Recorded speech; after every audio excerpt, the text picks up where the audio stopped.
우리는 지난주에 이스라엘이 애굽에서 나오는 첫 6월절 밤의 모습을 살펴보았습니다. 어린 양의 피를 알지 못했던 바로와 애굽 사람의 모든 집에는 예외 없는 죽음이 임했다고 했습니다. 사실 애굽에는 어린 양의 피가 소개되지도 않았습니다. 그러니까 하나님께서 애굽에게는 알려주지도 않으신 거죠. 알려주지도 않고 죽인 겁니다. 그러니까 애굽 사람의 입장에서 보면 억울한 죽음이라고 주장할 수도 있습니다. 그러니까 어린 양의 피가 뿌려지면 살 수 있다는 정보를 주고 심판하더라도 해야 공평한 것이 아니냐, 이렇게 주장할 수 있는 거죠. 이렇게 하나님의 일방적인 예정과 선택은 논리적이거나 합리적인 이해와는 거리가 멉니다. 그래서 성경을 인간의 이런 이성적인 사고로 접근하면 안 되는 거죠. 잘 이해가 안 되기 때문입니다. 지난주에도 말씀드린 것처럼 상당수의 목사들이 이러한 조류를 타고 있는 겁니다. 합리적이고 이성적인 사고로 성경을 접근하고 또 그렇게 해석하다 보니까 이 만인 구원 사상 같은 이단 사상에 빠지게 되는 거죠. 논리적으로, 합리적으로 이런 인본주의적 해석을 하다 보면 모든 하나님이 창조한 모든 인간은 결국은 구원하셔야 된다. 설사 예수 그리스도를 믿지 않았다고 할지라도 그 마음의 빛은 다 똑같다. 이런 식으로 가게 되는 거죠. 예수로만 구원에 이른다고 하는 것은 시대를 역행하는 소수 의견이 되어가고 있는 실정입니다. 촌스러운 사상이 되고 있는 거죠. 지금이 어느 시대인데 아직도 예수 타령이나 하고 있냐, 이런 식입니다. 세상과 또 시대가 이렇게 흘러가다 보니까 교회들도 현대 감각에 맞게 예수를 각색하게 되는 겁니다. 현대인에게 어필할 수 있도록 매력적인 예수를 만들어 보자는 거죠. 그러다 보니까 예수를 통한 구원을 이야기하지 않고 대신 예수를 통해서 역동적이고 행복한 세상살이가 가능하다고 꼬드기는 겁니다. 예수를 세상 문제를 해결해 주는 그 해결사의 메시아로 둔갑시키는 거죠. 그러니까 세상에 꽁꽁 묶여버린 기독교가 되어버린 겁니다. 세상을 이미 이겨버린 기독교가 오히려 세상에 잡혀서 먹힌 꼴이 되어가고 있는 거죠. 우리는 지난주에 성도의 이김에 대해서 정리했습니다. 성도가 세상을 이겼다고 하는 의미가 무엇인지 공부했습니다. 지난주에 설교 제목인 쫓겨나는 승리자라는 이런 말에 사실은 다 함축되어 있는 거죠. 애굽에서 나오는 이스라엘 그 백성들의 모습에 성도의 승리, 이김이 잘 담겨 있다고 했습니다. 하나님께서 이스라엘 백성들을 이 애굽에서 불러 나올 때에 빈손으로 나오지 않도록 애굽 사람들에게 은혜를 입도록 하셨다 그랬죠. 그래서 이스라엘 백성이 요구하는 대로 애굽 사람들이 몽땅 다 내어줍니다. 은금, 폐물부터 의복까지 달라는 대로 다 준 거죠. 애굽 사람들이 왜 이렇게까지 하는 거죠? 물론 사실적으로는 두려워서 그렇게 했을 겁니다. 그럼에도 불구하고 성경은 그렇게 기록하지 않고 어떻게 기록한 거죠? 승리자. 하나님께서 그렇게 하셨다. 하나님께서 은혜를 입히셨다라고 그렇게 말하고 있는 거죠. 하나님이 하셨다는 거예요. 그들이 두려워서 그렇게 했다 이렇게 말하지 않고 하나님이 은혜를 입히셨다. 그러니까 하나님께서 억지로 이런 그림을 그려놓은 겁니다. 전리품을 챙기는 전쟁의 승리자로 그려놓고 있는 거죠. 그래서 출애굽하는 이스라엘을 뭐라고 불렀다 그러죠? 여호와의 사자. 군대. 예, 군대라 그랬죠. 여호와의 군대라는 거. 그러면서 하나님께서 만들어 놓은 장치가 하나 더 있었다 그랬죠. 성도의 승리를 오해하지 말라고 전리품을 챙겨 나오는 이스라엘이 애굽에서 어떻게 됐다 이렇게 표현했다 그랬죠. 어떻게 표현했습니까? 애굽에서 쫓겨났다. 애굽에서 쫓겨났다고 기록하고 있는 겁니다. 지금 전리품을 챙겨서 나오는 전쟁의 승리자를 쫓겨난 자들이다 이렇게 기록하고 있단 말이죠. 그러니까 세상 정복을 오해하지 말라는 거예요. 성도의 세상 정복, 이김에 대해서 오해하지 말라는 거예요. 세상 사람들과의 경쟁에서 이기는 그런 승리가 아니라는 거죠. 오히려 그 반대를 말하고 있는 겁니다. 성도는 세상과 겨루어 이기는 자가 아니라 계속 변방으로 밀려가는, 쫓겨나는 노마드라고 그랬습니다. 유목민의 삶, 변방인 타국인의 삶이라는 거죠. 오해하지 말고 잘 들으셔야 됩니다. 이 쫓겨난다 그러니까, 변방으로 밀려난다 그러니까 높은 자리에 올라가면 안 된다. 하나님의 백성은 성공하면 안 된다. 성도는 세상에서 승리하거나 성공한 자가 되어서는 안 된다. 이런 말이 아닙니다, 지금. 어차피 쫓겨나고 밀려날 것이니까 아예 세상 접고 운둔 생활이나 하자. 뭐 이런 이야기가 아니에요. 우리가 이 세상에 던져진 이상, 그리고 생존에 필요한 활동을 해야 하는 한 무한 경쟁에서 예외일 수는 없어요. 실력을 쌓아야 하고 또 그 실력을 바탕으로 생존에 필요한 행위를 할 수밖에 없어요. 또 더욱이 생존을 위해서 치열한 경쟁을 해야만 하는 지금 이 구조 가운데 우리가 사실 놓여 있는 거 아닙니까? 경쟁에서 지면 바로 생존의 위협을 받게 되는 그런 구조에 우리가 놓여 있기 때문에 경쟁을 피할 수는 없어요. 그렇기 때문에 실력도 쌓고 인맥도 넓히고 또 정보에 민감할 수밖에 없습니다. 살아야 하니까. 또 부양을 해야 되는 부모들 아닙니까? 또 그렇게 실력도 쌓고 인맥도 넓히고 정보를 습득하다 보면 또 실력과 성실함, 그런 인맥 등이 우리를 더 높은 자리에 올려다 놓게 해줍니다. 성실하게 살아가면, 실력을 쌓으면 높은 자리에 올라갈 수 있단 말이죠. 그게 정상적인 모습이에요. 뭐 지독하게 부정한 방법을 쓰지 않고도 높은 자리에 오를 수 있어요. 이러한 이유 때문에 높은 자리에 올라온 모든 사람을 다 매도할 수는 없습니다. 다 나쁜 짓에서 올라갔다 그렇게 말할 수는 없어요. 정상적으로 올라온 사람들이 있어요. 성도 역시 이 자리에 오를 수 있습니다. 아니, 오르도록 노력해야죠. 자신과 가족을 위해서 노력해야 하고 또 노력할 수밖에 없습니다.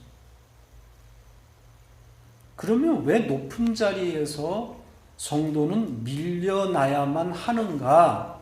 이 부분이 고민인 거죠. 높은 자리에 올라가는 것 자체가 문제가 되는 게 아니라면 왜 하나님의 사람들은 높은 자리에서 밀려나는가? 쫓겨나는가?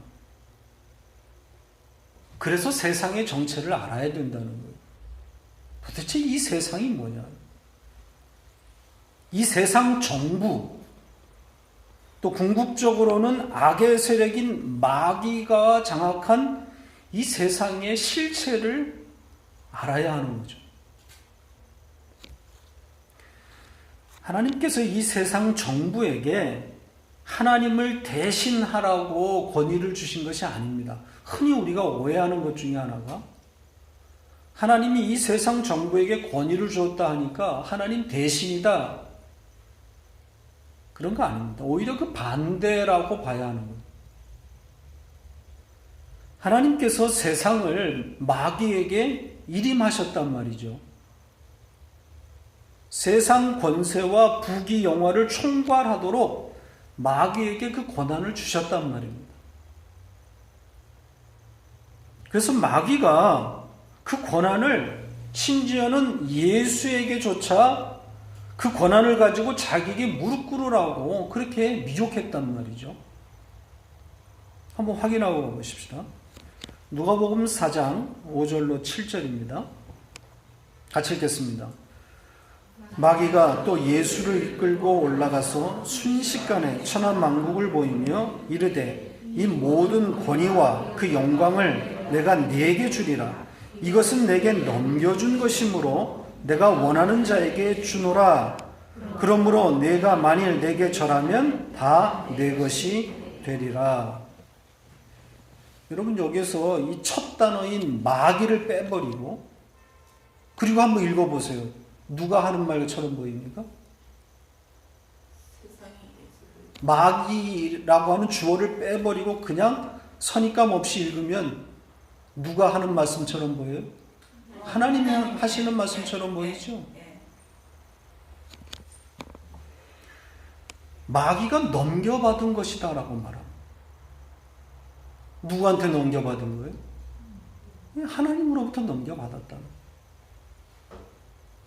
그러니까 하나님으로부터 허락받은 상황이라는 거죠. 그러니까 세상 정부는 사실상 마귀의 조정 아래 놓여 있는 것이고, 이 세상 정부는 그 권위를 가지고 결국 어디에 쓰는 거겠어요? 하나님이 왜 일임을 했겠냐고, 왜 넘겨주었겠냐고, 뭐 하라고? 예, 내 백성, 하나님의 백성 죽이라는 거죠. 이 세상에서 그 힘을 가지고 끊임없이 내 백성을 어떻게 하라는 거예요? 쫓아내라는 거예요. 이 말이 이해가 되세요? 네. 동의가 되십니까? 네. 네. 잘 생각해 보세요. 조금만 생각해 보면 이 성경의 관점을 여러분들이 이해할 수 있을 거예요. 이 세상의 실체, 타락한 인간들이 서로 섞여서 서로 경쟁하고 있는 이 세상의 실체를 좀 생각해 보시란 말이죠. 굳이 신앙의 문제를 들먹거리지 않아도 세상은 악의 집합장소예요. 요즘 비밀의 숲이라고 하는 그런 드라마를 아주 재미있게 보고 있습니다. 혹시 보고 계시는 분 계세요? 네. 박권사님네가 아주 열렬한 이 드라마 팬인데 재밌습니다. 오늘 마지막 회죠? 이미 했겠죠? 여기에 그 응답하라 1988에 혜성처럼 등장했던 그 동룡이 아빠 꼰대 유재명 씨의 그 연기가 아주 돋보이는 그런 작품입니다. 조승우의 연기도 대단하지만 이 유재명이 아마 인생작이 될 만한 그런 드라마입니다. 이 범죄와 관련돼서 물리고 물린 그 악의 고리들이 드라마에 잘 묻어 있습니다. 누구 하나 깨끗한 사람이 없는 거죠. 모두가 악인인데 그 속에 상대적 선인, 비교적 선인 한 검사와 한 경찰이 그 악의 고리를 드러내고 세상을 바꾸어 보겠다고 하는 그런 내용이에요. 요즘 이런 류의 작품들이 많이 나오는데 이런 작품들을 보면서 높은 자리에 오른다는 것이 무엇이고 또 그 자리를 지키기 위해서는 어떤 몸부림을 쳐야만 하는지를 잘 보여주는 그런 내용들이. 왜 그 자리에 올라서기만 하면 사람이 그렇게 달라지는지 이해가 되는 거죠. 아, 그래서 사람들이 변하는구나. 자기 혼자가 아니라 구조적으로 엮여 있단 말이죠. 그러니까 굳이 신앙을 말하지 않아도 그 연결고리, 악의 고리에서 자기 혼자 정의를 외쳐버리면 바로 매장당하는 거예요. 바로 고난이고 핍박인 거죠. 정의를 말하는데, 공의를 말하는데 바로 고난입니다. 가시밭길이에요. 이게 세상이란 말이에요. 하물며 하나님의 의, 진짜 의죠. 정의나 공의 개념하고는 비교할 수 없는 이 하나님의 의, 진짜 의를 말하는 성도가 그 자리에 있다면 어떻게 되겠어요? 예수님처럼 죽어요. 네. 이 정의, 공의 정도가 아니라 이 세상의 가치를 부정하고 하나님만이 참된 가치임을 말하는 이런 성도를 세상이 가만두겠냐. 가시밭길 정도가 아니라 바로 매장이고 퇴출인 거죠. 세상은 그 절대 그 최고의 자리를 하나님의 백성에게 내어주지 않아요. 그걸 알고 가라는 말을 제가 지금 하고 있는 거예요. 그걸 알고 가라는 거예요. 뭐 성격이 됐든 혹은 뭐 다른 여러 가지 이유로 야망과 야심이 커서 그 자리를 향해서 가고 있더라도 뭐 성격적으로 야심이 있고 야망이 있으면 욕심이 있으면 어쩔 수가 없는 거죠. 그걸 목표로 가고 있더라도 알고는 있으라는 거죠. 그 자리가 어떤 자리인지.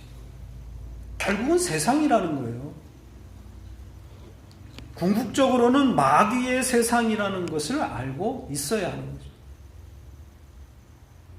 그러니까 올라갔다고 그 자리에 앉았다고 좋아할 만한 그런 일이 아닌 거죠. 올랐다고 예배할 일이 아니란 말이죠. 그 자리에 앉게 해주셨으니 하나님께 영광을 돌리고 감사 예배를 그런 자리가 아닙니다. 사실은 오히려 그 자리에 오르게 되는 과정 가운데서 저지른 나의 세상에 대한 욕심을 보게 되는 것이고 그 욕심을 이루기 위해서 사용했던 편법과 악한 행위를 반성해야 되는 거죠. 어떻게 거기 올라갔습니까? 하나님마저도 등 돌려놓고 오로지 그 자리에 오르기 위해서 매진했던 자신의 처참한 모습을 봐야 되는 거죠. 내가 이 자리에 오르기까지 무슨 짓을 했나?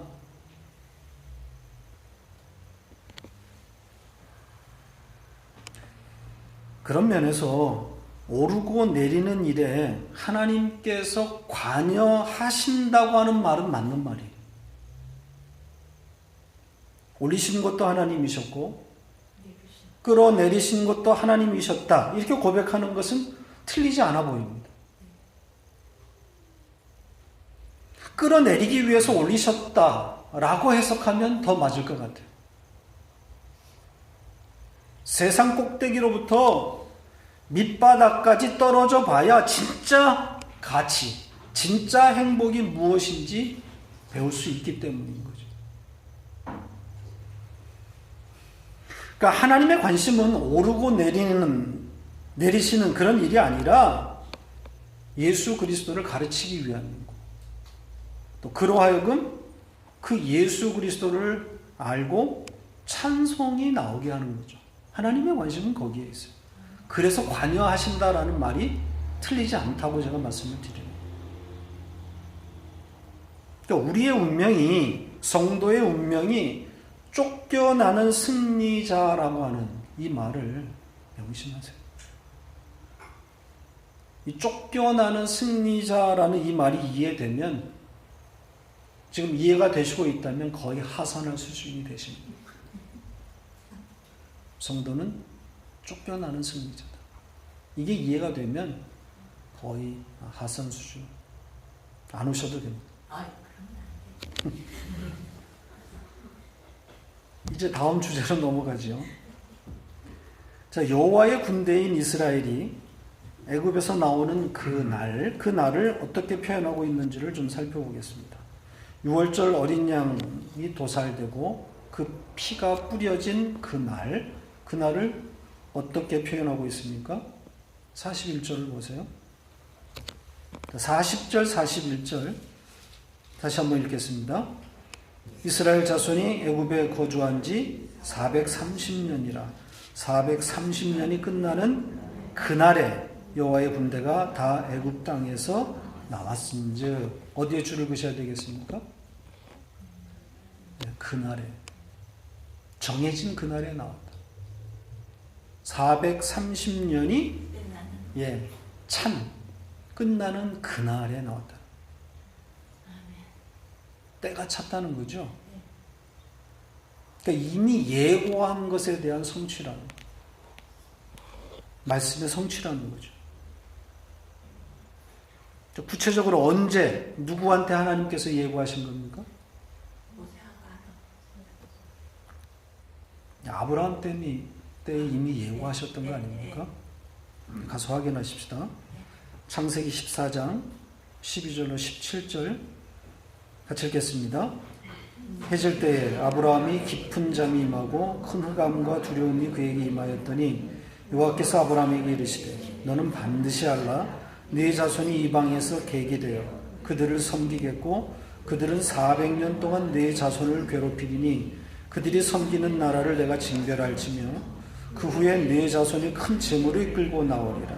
너는 장수하다가 평안히 조상에게로 돌아가 장사될 것이요 해가 져서 어두울 때 연기 나는 화로가 보이며 타는 횃불이 쪼갠 고기 사이로 지나더라. 하나님께서 아브라함과 언약을 맺으시는 그런 장면입니다. 일방적인 하나님의 언약 행위가 나오고 있죠.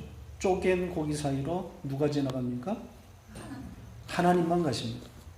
원래는 언약의 그 당사자 갑과 을이 같이 지나야 그게 언약이에요. 서로 약속하는 거 아닙니까? 그러나 아브라함은 지나지 않아요. 하나님만 지나갑니다. 하나님의 일방적인 행위라는 거죠. 언약의 한쪽 당사자인 아브라함은 쪼갠 고기 사이로 통과하지 않습니다. 일방적인 하나님의 언약이라는 거죠. 자, 이 언약 행위 가운데서 하나님이 말씀하신 내용들이 오늘 본문에 성취되는 그런 내용들이에요. 여기에 이제 400년이라고 하는 기간이 등장하고 있는 예언의 내용들이 많이 있어요. 400년 동안 이방에서 계기되고 괴롭힘을 당할 것이다. 그리고 그 400년이 지나면 그 섬기던 나라에서 뭘 가지고 나옵니까? 재물을 가지고 나와요. 아주 상세하게 되어 있단 말이죠. 그리고 다시 이 땅, 가나안으로 되돌아올 것을 예고하고 있는 거죠. 그리고 아브라함 개인에게는 뭐라고 말합니까? 뭐 하다가? 장수하다. 장수한다는 말이 뭐예요? 오래 산다는 거잖아요. 오래 살다가 평안히 조상에게로 돌아갈. 이런 말씀들을 여러분들이 오해하면 아브라함처럼 믿음을 잘 지키면 장수한다. 장수하는 것뿐만이 아니라 평안히 살다가 죽는다. 이게 마치 무슨 신앙인의 모델이냐. 예수 잘 믿으면 오래 살고 그리고 평안히 죽는다. 이걸 마치 신앙의 모델인 양 적용해버리면 안 되는 거죠. 이게 하나님의 백성의 영적 현실을 말하는 것이지 하나님의 백성의 최후의 모습이다. 이렇게 가면 곤란한 겁니다. 그러면 하나님의 백성 가운데서 요절한 사람은 어떻게 되는 거예요? 하나님의 백성, 하나님을 잘 믿는 목사가 교통사고가 나가지고 목이 잘려져 나갔다. 밴쿠버에 있는 어떤 목사가 그렇게 해서 죽었단 말이죠. 그럼 어떻게 되는 거예요? 그 사람은 그러면 믿음이 없는 사람이에요?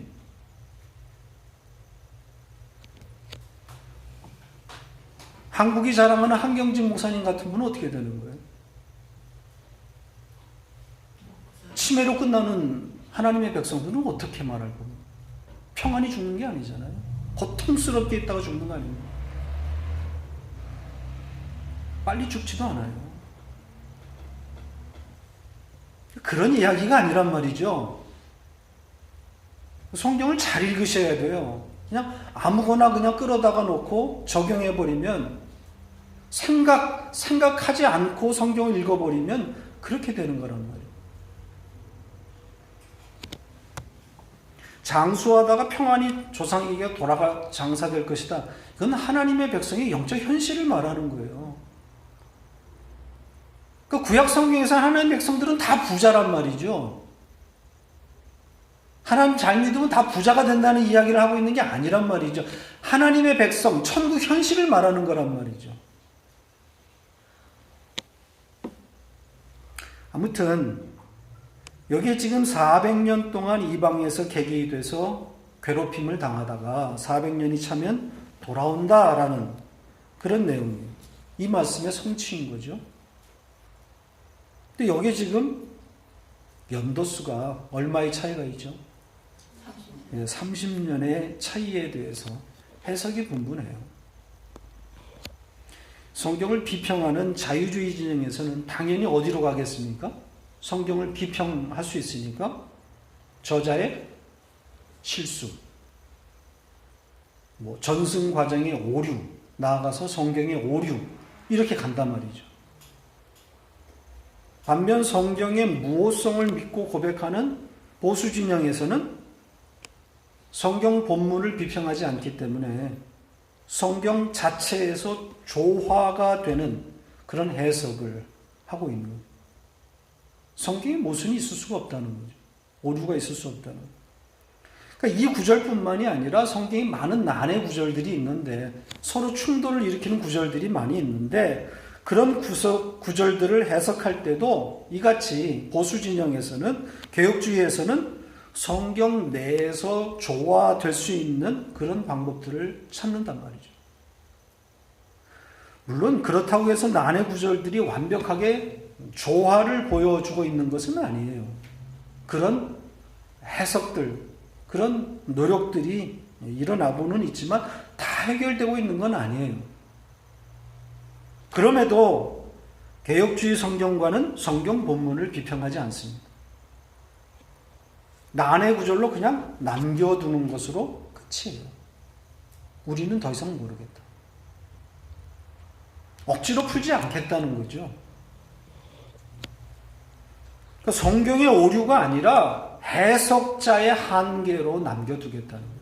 이게 개혁주의 입장이에요. 우리가 이해하지 못한다고, 해석하지 못한다고 성경에 문제가 있다 이렇게 접근하지 아니하고 해석자의 한계로 본다 이 말이죠. 자료의 한계, 실력의 한계로 보는 거예요. 아무튼 이 아브라함의 400년과 오늘 본문의 430년의 이 30년의 차이에 대한 명쾌한 해석은 없어 보입니다. 다만 이 400년은 요셉의 애굽 총리 시절의 그 시간을 제외한 시간으로 봐야 한다라고 하는 해석이 약간은 설득력이 있어 보입니다. 그러니까 요셉의 재위 기간은 고난의 시간이 아니었기 때문에, 그러나 뭐 이건 그렇게 중요한 문제가 아니에요. 중요한 것은 언약의 성취라고 하는 부분. 바로 그날 하나님께서 말씀하신 바로 그날에 성취되었다는 거죠. 말씀은 반드시 성취된다. 꿈은 반드시 이루어진다가 아니고요. 말씀은 반드시 성취된다. 하나님은 말씀하신 대로 꼭 이루시는 분입니다. 민수기 23장 19절을 보죠. 이전 개역 한글 그 번역을 좀 보겠습니다. 같이 읽겠습니다. 하나님은 인생이 아니시니 시건치 않으시고 인자가 아니시니 후회가 없으시도다. 어찌 그 말씀하신 바를 행치 않으시며 하신 말씀을 실행치 않으시리야. 반어법을 쓰고 반드시 실행하신다는 거죠. 시건치 않는다는 말이 뭐예요? 씹지 않는다는 거잖아요. 카톡을 보내도 씹지 않는다. 그리고 그 날에 이루셨다고 하는 그날에 이루셨다고 하는 그 말 속에는 누구와도 의논치 않으시고 당신이 정한 대로 밀고 나가신다라는 의미도 담겨요. 변경 내지 수정이 있을 수 없다는 거예요. 이렇게 말하면 어떤 사람들은 하나님께서 간혹 당신의 정한 계획을 변경한 몇 사건을 가지고 하나님의 속성을 흔드는 과오를 범합니다. 모세의 기도에 따라서 이스라엘을 멸절시키기로 했던 하나님의 계획이 변경되었고, 히스기야 왕도 처절하고 간절한 기도로 말미암아 벽을 보고 기도했더니 하나님의 하신 말씀이 수정되어서 생명을 15년 연장시켜 주었다. 뭐 이런 사건들을 가지고 우리도 모세처럼, 우리도 누구처럼, 히스기야처럼 하나님께 뭐 하는 기도를 하자? 뭐 하는 기도하자? 조르는 기도하자. 그렇게 주장하게 되는 거예요. 그러니까 진짜 조르는 기도를 하면 하나님의 계획이 변경된다는 거죠. 성경을 코미디로 만들고 있는 거예요. 희극하고 있는 거예요. 하나님을 인정만은 아버지상으로 바꿔놓은 거예요. 그래서 조르면 돼. 땡깡 부리면 모든 문제가 해결되는 거예요. 밥 안 먹고 잠 안 자고 히스기야처럼 벽을 보고 그냥 사생결단하는 기도하면 하나님의 계획이 수정되고 변경된다고 생각하는 거예요. 왜? 모세가 그랬고 히스기야가 그랬습니다.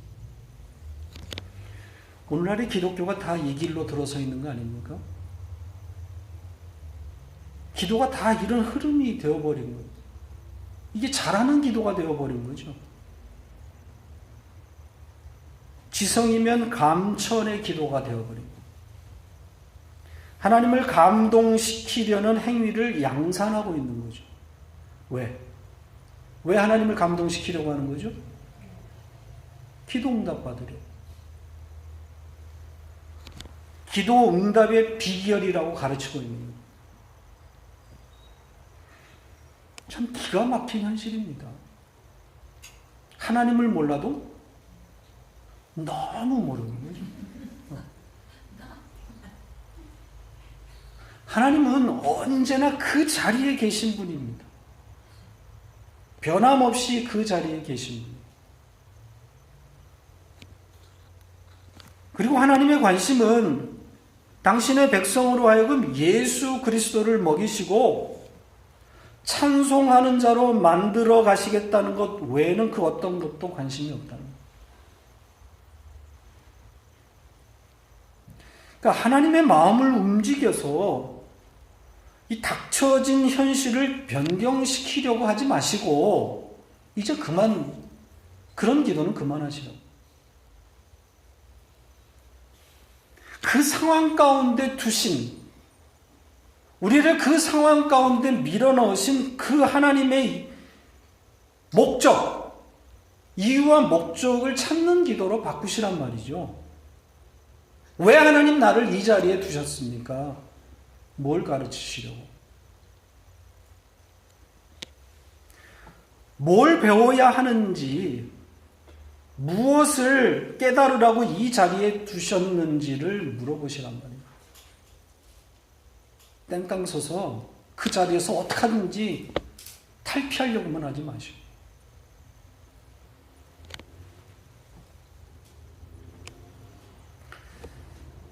자, 마지막으로 6월절 규례에 대해서 말씀드리고 마치겠습니다. 이미 앞에서 말씀드린 것처럼 이 출애굽기 12장과 13장에 반복적으로 6월절과 무교절에 대해서 언급되고 있다고 그랬죠.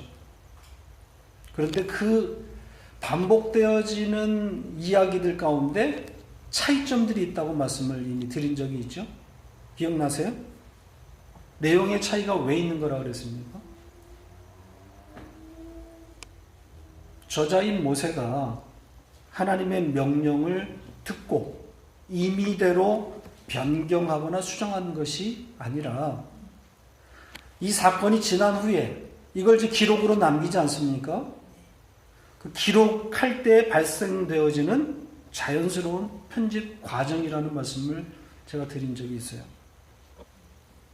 그래서 6월절의 경우에 이 12장 첫 1절부터 시작되는 그 첫 내용이 6월절에 대해서 하나님이 모세에게 명령하는 그런 내용이란 말이죠. 근데 거기서 무엇이 강조되어 있다고 그랬습니까? 기억나세요? 맞죠?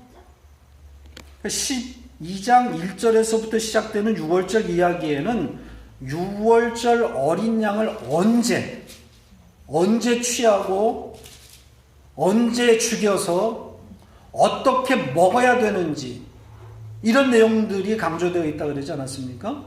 반면에 21절부터 나오는 모세가 이제 그 명령을, 하나님의 명령을 이스라엘 장로들에게 전달하는 그런 6월절 이야기에서 보면 그 내용은 굉장히 생략되어져 있고 대신 어떤 내용이 강조되었다고 그랬습니까? 그렇죠. 어린 양을 취해야 되는 날에 대해서는 언급이 없고 어린 양을 나눠 먹는 내용도 없어요. 오히려 피 뿌리는 방법. 그래서 우슬초 묶음이 등장한다고 그러지 않았습니까? 우슬초에다 묻혀가지고 바르라는 이야기고 또 어떤 내용이 추가됐다고 그랬죠? 기억 안 나세요? 문 밖으로 나가지 말라. 이게 설교 제목이었습니다. 네, 문 밖으로 나가 죽는다. 그러니까 고센 땅에 있는 것만으로는 안 된다는 거죠. 여기서는 피가 뿌려진 집 바깥으로 나가면 안 된다. 이렇게 말하고 있는 거예요. 그래서 천국이 무엇인지, 천국에 대해서 우리가 한번 정리한 적이 있지 않습니까?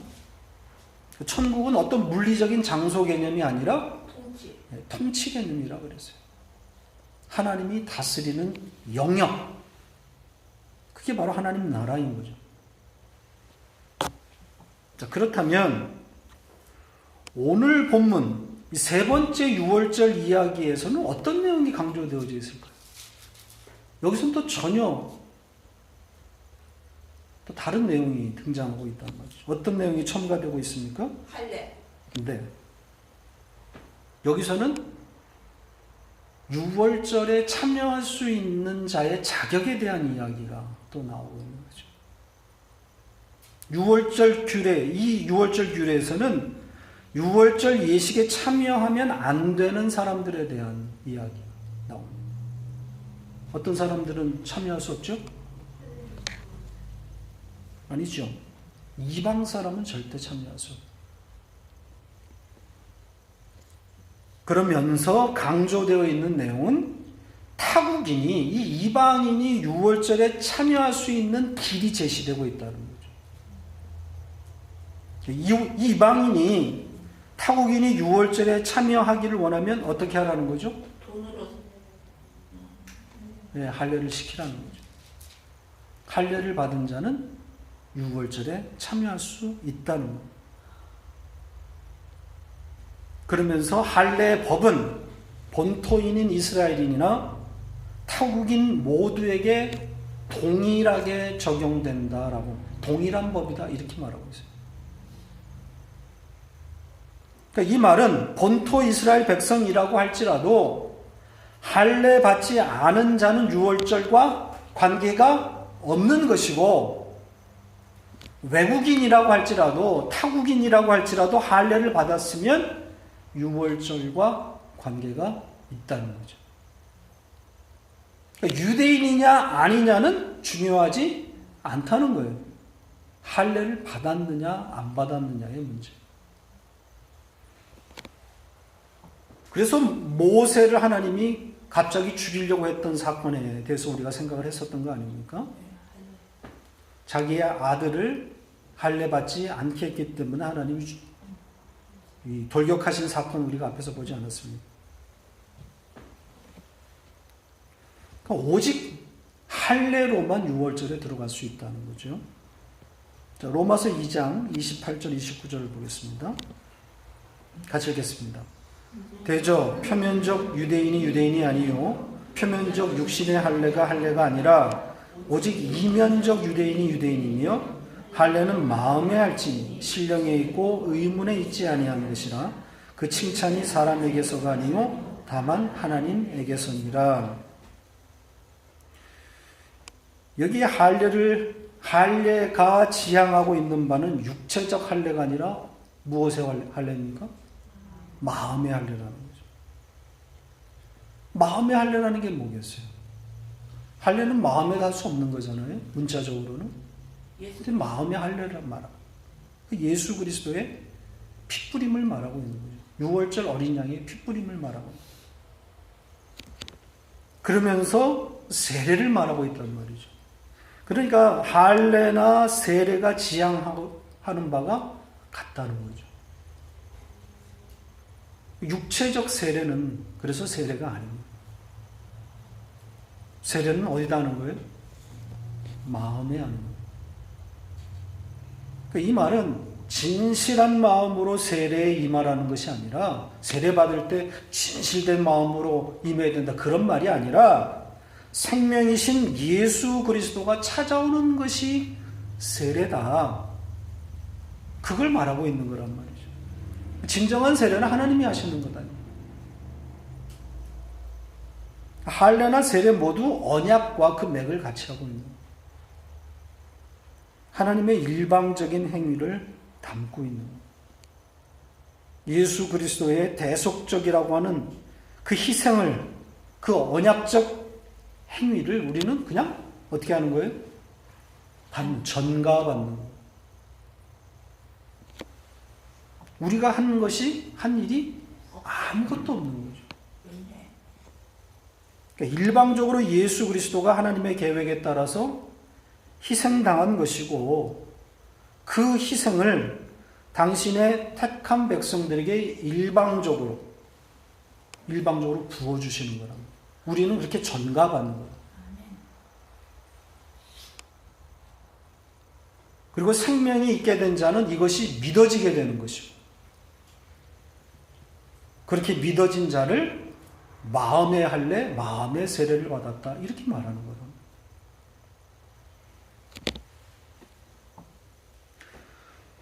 다음 시간에 무교절에 대한 이야기로 계속 이어가겠습니다.